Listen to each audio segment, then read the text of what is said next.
want to make sure you can hear me all right as well. People are a little quiet today. We've got a smaller audience than before, but I think we've just got more stragglers that'll kind of hit us as some emails go out at the 9:10 email and so forth and so on, which is totally fine. All right, so you can see my screen, right? Analyzing your tech stack and beyond.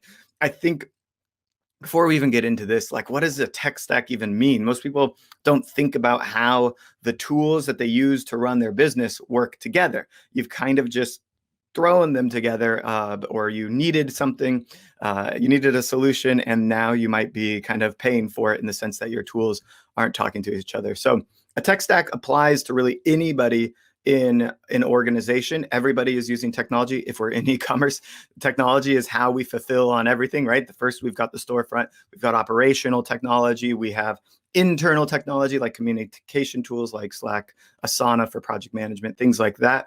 But all of these things, and then of course we've got the marketing technology, which is usually a pretty big budget of our overall tech and our communication channels, and how we're going to have a holistic view of the customer, increase our conversion rate, our lifetime value, all of these things that we care about that grow the business. So whether you're in operations, logistics, customer service, website development, HR, there's HR tech too, but we're not going to cover that today.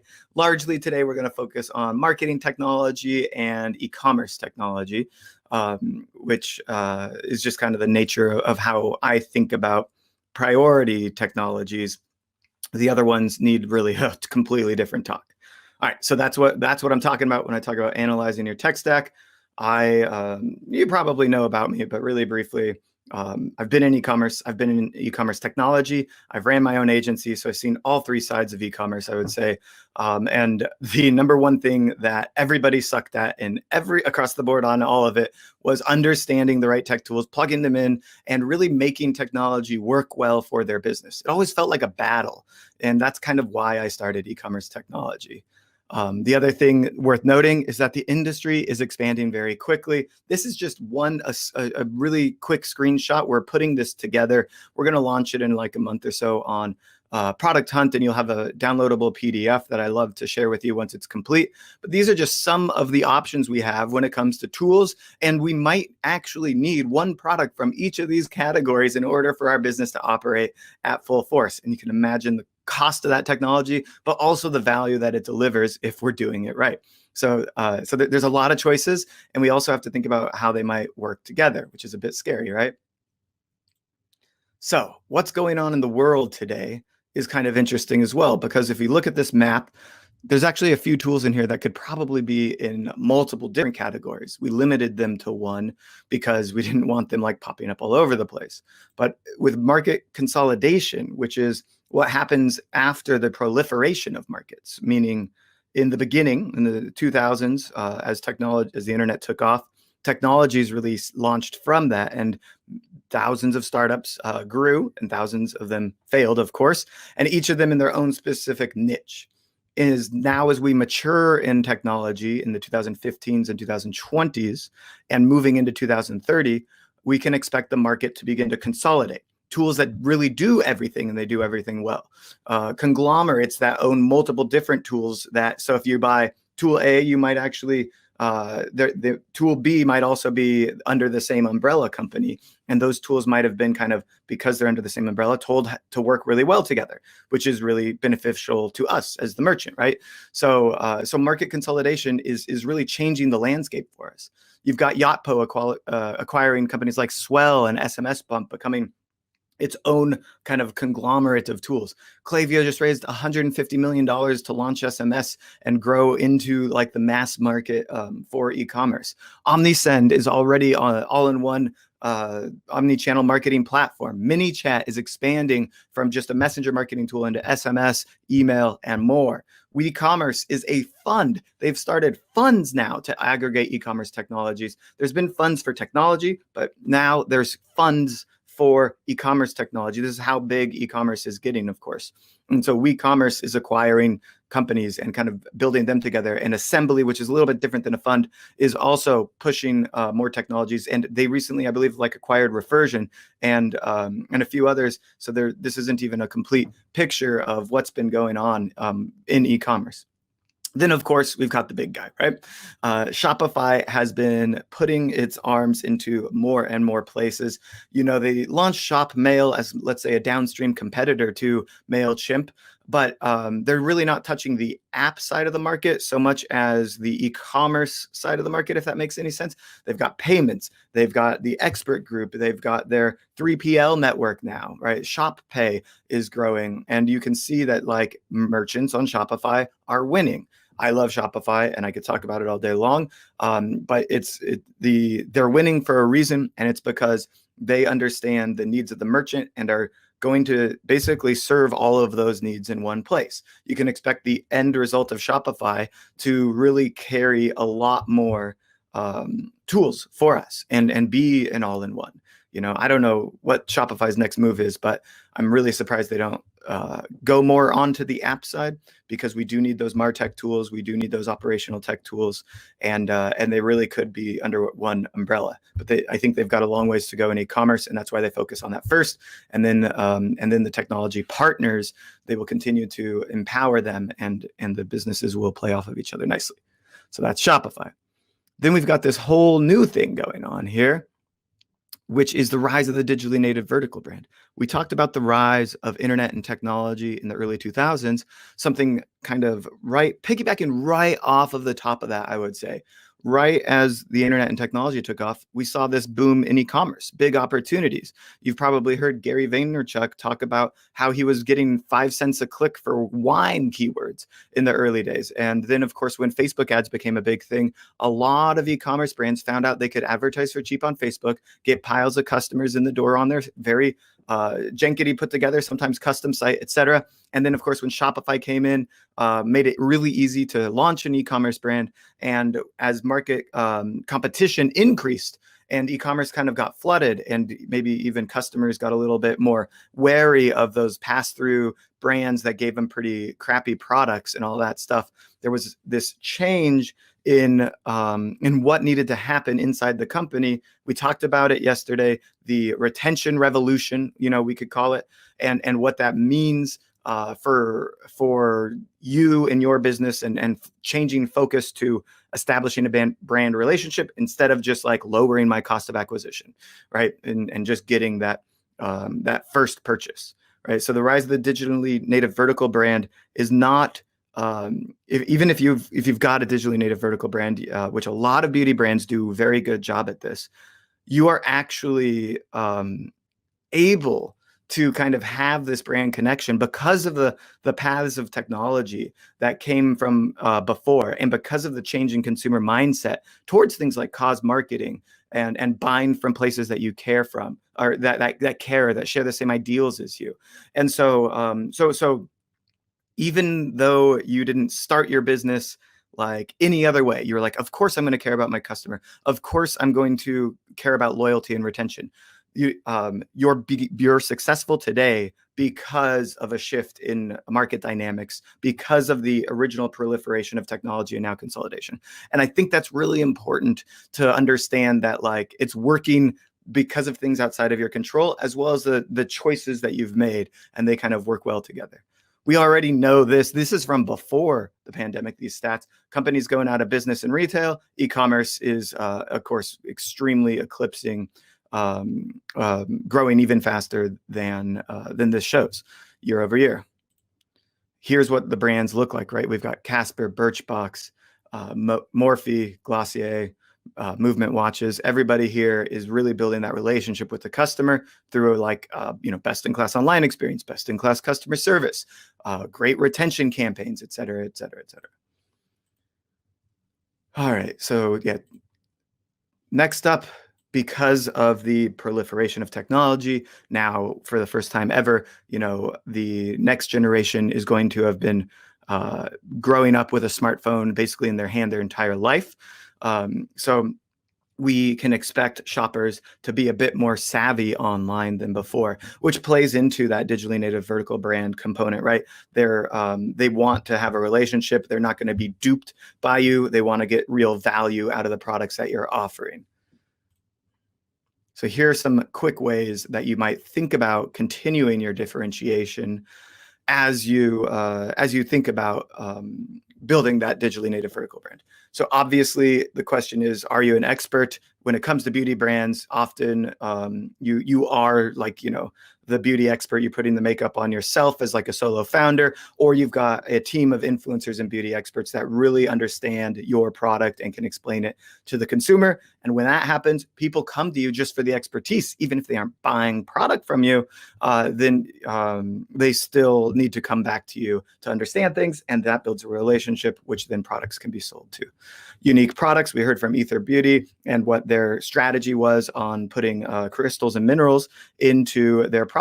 And then we also heard from the other two beauty brands, which are escaping me, about reducing plastic consumption and really thinking about other ways to care about your brand and make it different. Then, of course, the best-in-class brand, which kind of ties all of that together, and having just a really strong relationship. Operational advantage, maybe you're a manufacturer, supply chain optimizer kind of person. There's definitely, those that win with an operational advantage. But I think by and large, we're seeing most of our success in that brand connection, and operational components are important, but come into play on a more even playing field, I would say. Bundling, I think, is a totally missed opportunity for a lot of brands, especially beauty brands. Obviously, if you sell skincare, you can find partners that sell related products, hair care products, or mani-pedi products, nail care, perfume brands, right? There are a lot of different ways to bundle your product and partner with other brands that differentiate you and allow you to grow. And then the personal brand is more of an afterthought here. All right. And we haven't gotten into the tech stack yet. Has anybody noticed that? Let me know. Say, it's so quiet out here. I want somebody to chat with me. Say hello. Can you hear me? You must be listening. Say hello in the chat. Come on. I know you're there. All right. Anyways, omnichannel relationships. Of course, we've got our own channels, and it needs to be more channels now than ever. What we're doing is we're going where our customers are, right? We're not inventing a new channel. Everyone's really hot about Clubhouse right now. Are you on Clubhouse? And, e-commerce is on Clubhouse. But are you really going to launch, your beauty brand onto Clubhouse tomorrow? Find out if your people are there first, and then consider how much the investment costs, et cetera, et cetera. But we've got our own channels, email, SMS, certain messaging apps. Autumn hears me. Great. Thank you, Autumn.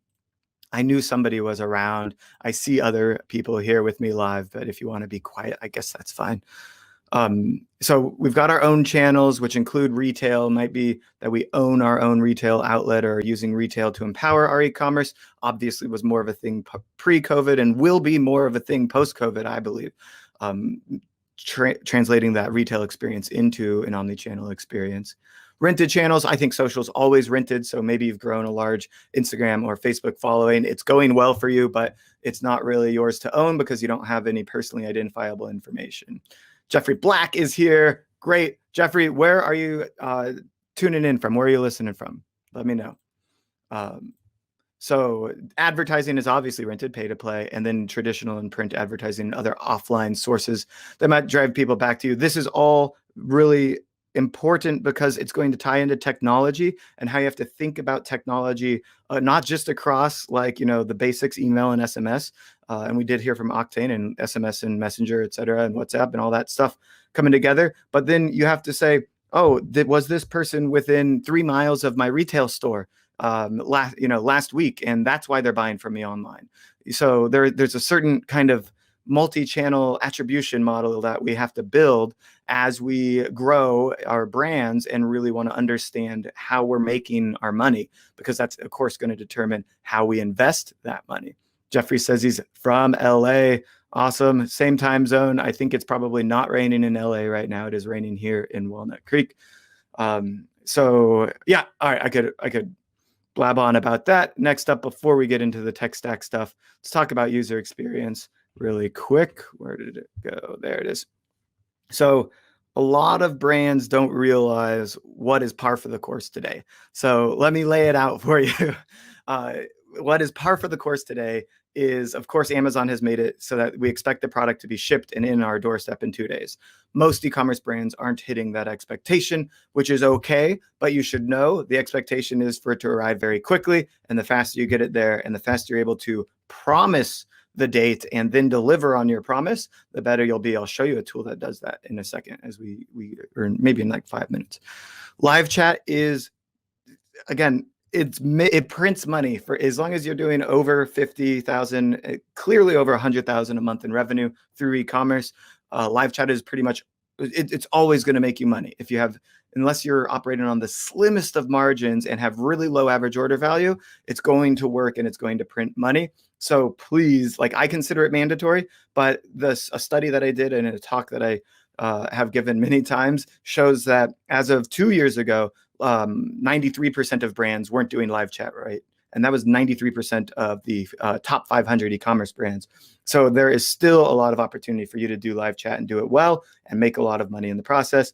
I expect you to know who I am. This means that, like, if I come back to the site, you should have my shopping history, my browsing history. You should know how, like maybe you're saving my social login. You should know my Instagram handle. You should know that if I post on Instagram a picture of your product, even without tagging you, that I've done so. You should know that I've shared your loyalty link with 5 of my best friends or something along those lines. You should also have my information saved the way that ShopPay does, so that I can check out in like 2 clicks, right? This is the Amazon experience that we're going to have. And I see that Omri is getting ready for the next session. Omri, just hang tight there in the green room because I am in the middle of my presentation. We'll bring you on about 15. Next up, we got, the email pop-up. This is a pet peeve of mine. If you show an email pop-up to somebody whose email address you already have, that is a wasted experience, very bad experience. And I'm telling you, it's happening on your site more likely than not. So definitely one of those things that that needs to stop. And honestly, if you can show the email pop-up the first time, you might be able to show the SMS pop-up the second time. Maybe you can ask for their social handle the second time, or maybe you can get them to take some sort of social or viral or sharing action that helps further the relationship with that person and helps the brand itself get a new customer. So don't piss me off or I will tell on you. Obviously, everybody is an influencer at this point, and reviews are a very important thing. Having a negative connotation with your brand is terrible, which means we need to have best-in-class customer service. It just is mandatory. It's not like that's how you're winning. Okay, so a lot of brands think like, well, it's our customer service that's winning the hearts of consumers, and that's why we're a differentiated brand. No. That's just why you're good at business. That's just normal and par for the course. So next, anytime a brand tells me that, I have to let them know that's what your competitor just said to me. So it's just common sense to have great customer service at this point. Loyalty programs, very much par for the course. Tracking referrals and understanding the viral coefficient of your brand. If you don't know what that means, it's really simple. If you get one customer, how many customers are they going to tell about you? How many more people do they bring in? A brand with a viral coefficient over 1 means that if you get one customer, they'll get you more than one customer, and then that person will get you more than one customer. Means your brand should be taking off and growing very quickly, and then you have an infinite budget on acquisition because you're getting more customers, like you're growing customer exponentially. And then of course you have to change to retaining those customers because you will eventually kind of cap out. And this actually happens in apps. So with certain apps like TikTok, or there's been some failed apps that grew, maybe like Pokemon Go. They take off, they become mainstream, and then of course you lose the retention and everyone's gone. So it does happen that you have a breakout brand that has a high viral coefficient. It is rare to be over 1 in product-based e-commerce, but it can happen. But more realistically, you might have like a 0.2 or 0.3 viral coefficient, which is like really good. And that if you don't know what that viral coefficient is, then you're not able to optimize for acquisition the same way that you might. So you might think like, okay, I can spend $30 to acquire a customer and they'll buy a product for $75 and my cost of goods sold is $20. So there's this nice margin in there that I can make a profit on them. So that's what you set your acquisition cost on. But if you know that customer is going to tell 0.2 or 0.3 more people, then the value of that customer changes. And if you know they're going to buy from you 2 or 3 more times at the same price point, then the lifetime value of that customer changes, which means your cost of acquisition could actually go up. You should be investing in more channels. You should be taking more risks, and you should be testing more things out because you have like a really successful business opportunity in front of you, basically, when you find yourself in that lucrative spot. So I see a lot of brands.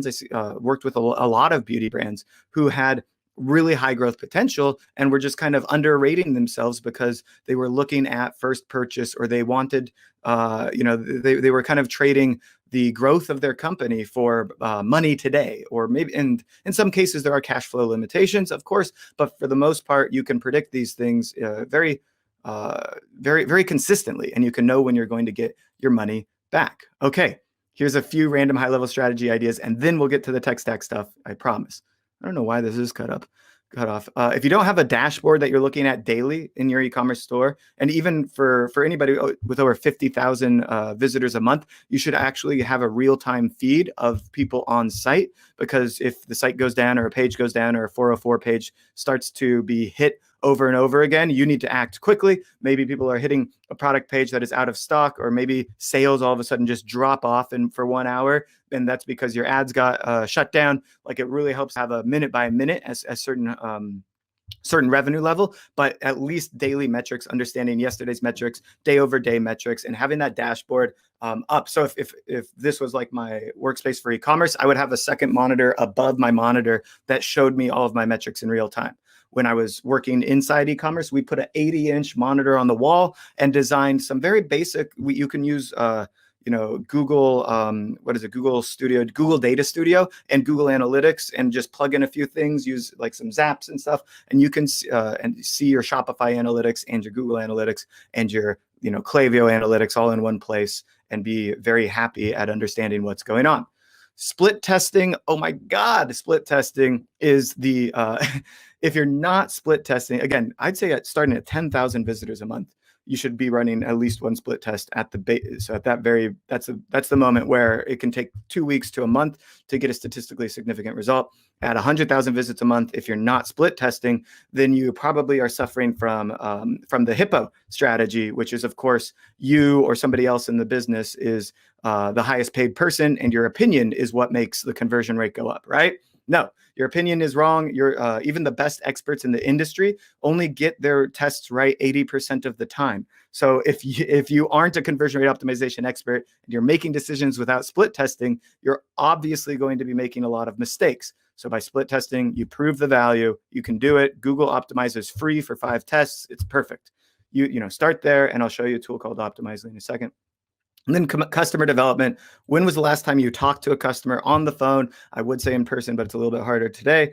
On the phone is really important. Of course, like some email chain back and forth is kind of nice, but you need to have your finger on the pulse of what the consumer, who the consumer is, what they want, what's changing in their needs. And of course, we've got all these trends and things going on in beauty that we really need to pay attention to. So as the CEO of a company, you should be talking to 1 to 3 customers a week. On the phone, if possible, a Zoom call, if possible, even like showing them new products and getting their feedback can be really valuable.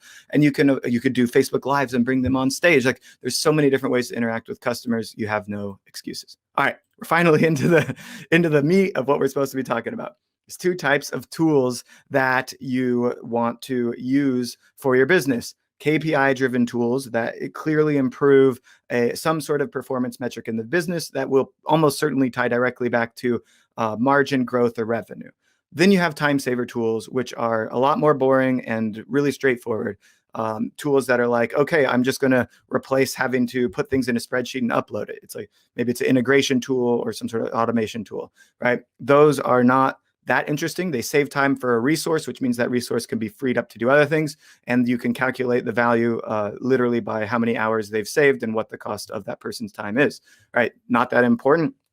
KPI-driven tools, however, often need to be split tested to prove the real value of them, and they often impact like multiple metrics at once, so it's a little bit harder to understand their true impact to the business, and the metrics that they're impacting might not always tie directly back to revenue, which means that we're in this cloudy mess of, is this worth the money? Is it worth the time of my people to invest? And I think I think I probably have it in an upcoming slide, but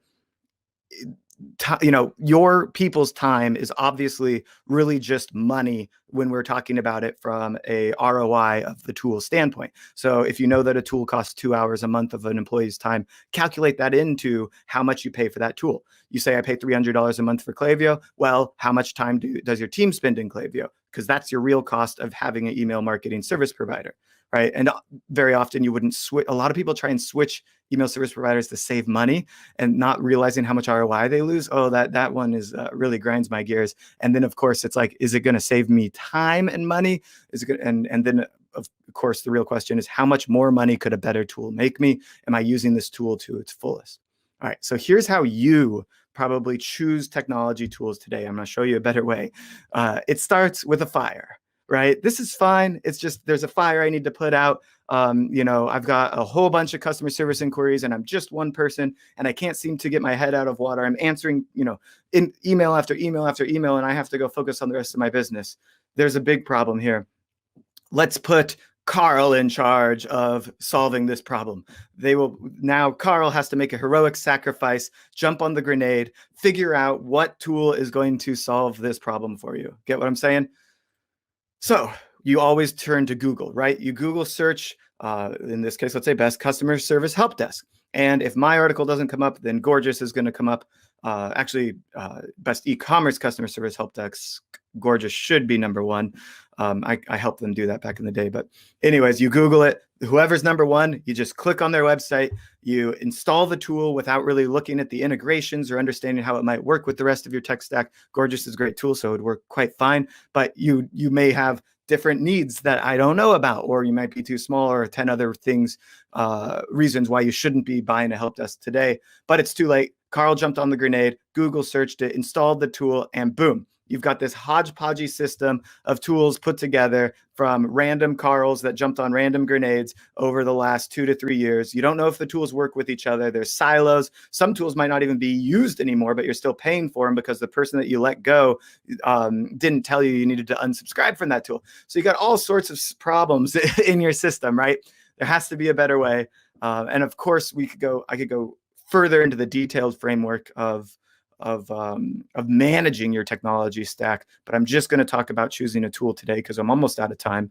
And I'm writing a whole book on this, so I'd love your feedback on just this little nugget of it. And anyways, so here's the process. Very straightforward. You need to start with an internal needs analysis, which is like, what problem are we actually trying to solve? So in customer service, people might jump to a help desk when they need a ticket mitigation system. Maybe they just need an order lookup tool, right? Am I big enough to need the full-fledged help desk? Will that solve my problem?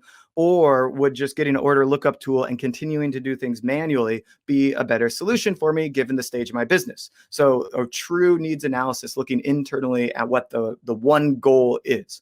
Oftentimes I would say the goal is conversion rate increasing, right? And so then that should mean that the first thing you're going to do is split test to prove the conversion rate increase. All right, next up we have integrations.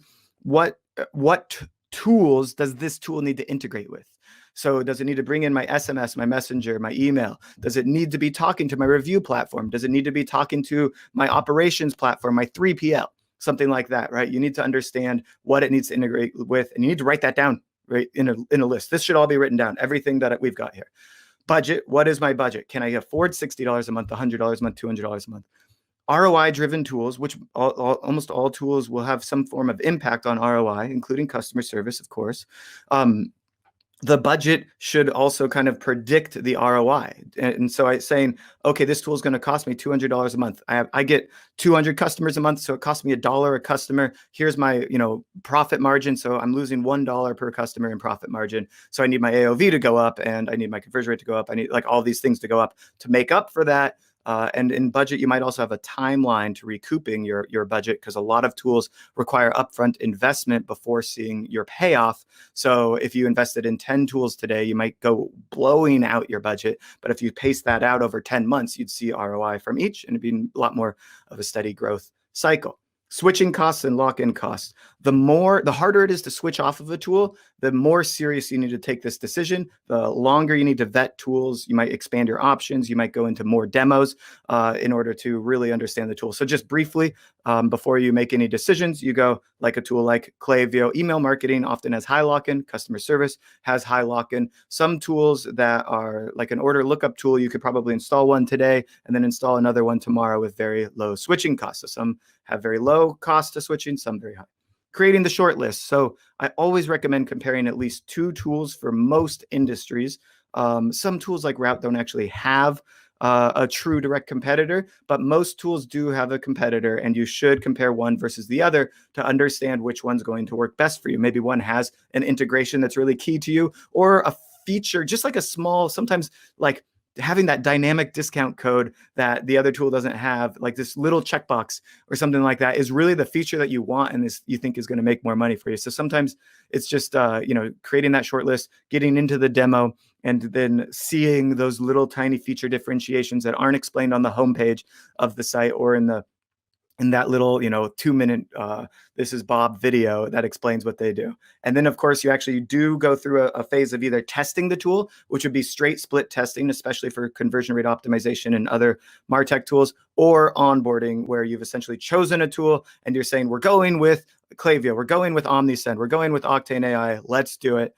Here we go. So that's the process for it by and large. I'm basically out of time, so I'm going to skip basically over some other things. There's questions that you can ask yourself. We kind of covered some of them actually. Is it built? How are they pricing? Did they build for e-commerce? Of course, how are they different? Are they focused in on one specific problem, or are they a broad-facing tool?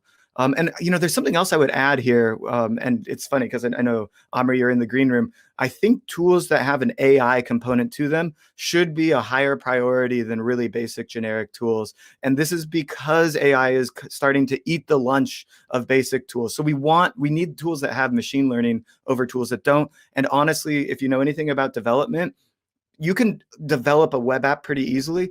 Developing a machine learning component takes different developers that you probably don't have. So if they have those types of developers already on staff and they've proven that they know how to build machine learning models, then it's probably going to be a better tool than their competitor that doesn't have that today, because it's really hard to kind of cross that chasm, let's say. Quick tips that I prefer: don't sign contracts, be patient. Price transparency is very big. We already said lock-in costs. And then companies that are funded or very high growth are going to be a little bit better because their roadmaps are going to execute on faster. They'll have cooler features in 3 months, 6 months, 12 months. And funded companies, essentially have to grow in order to get that ROI back. Whereas the slow growth companies, have to get revenue in order to invest back in. So it's and then this one, listen to sales rep cues. Sometimes people say things like, we work with brands like Sephora, Glossier, and like just rattling off all the big names. And you're like, well, I'm an independent beauty brand. I do like 2 million a year. Am I really like those big guys? Do you work with any small brands? And they go, yeah, we have small brands come in. It's like, well, that's the cue that they're an enterprise software and you probably aren't ready for them yet. So listen very carefully. Here's random starting stack that you don't need to look at, moving it all the way up.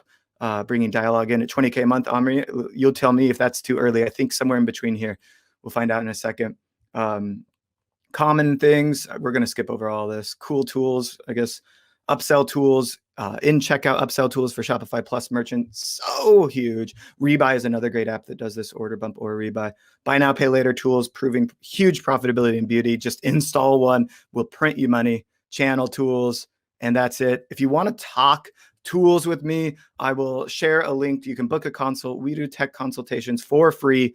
I do like 5 a week, and I love talking to merchants. I love talking to beauty merchants because I really get the industry quite well. We can talk about the tools, existing tools, the strategy that you have, what you think you're missing, and then I'll give you some recommendations on tools you can use in the future. I'll share all that with you in chat here. I know I talked a lot,